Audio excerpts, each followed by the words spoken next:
Rockton Pricing Management, or RPM as we like to call it, is all about making your work simpler and easier. This is why having an import-export feature was a must for RPM. You can easily export your data to Excel, make any necessary changes, and import it back in. But there are so many other uses. It's used to import ERP data during the implementation.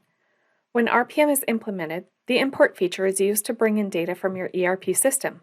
This makes the implementation a quick and easy process. Changes to your data. You may have a lot of changes to make to your RPM data, for example, price changes in your price sheets.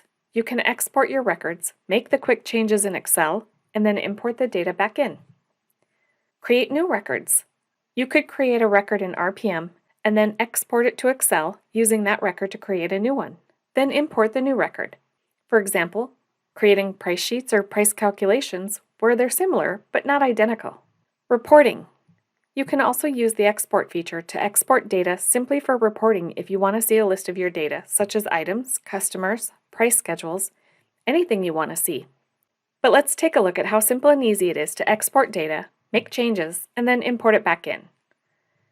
Let's say we have 3 different discounts we want to provide to customers. We can create one price calculation and then export it. Adjust the lines to show the discount for that line.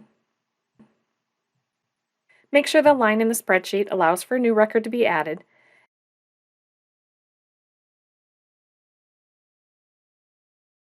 And then simply import the records. Import-export is so helpful in managing your data and saving you time so you can work on other things, or even take a day off.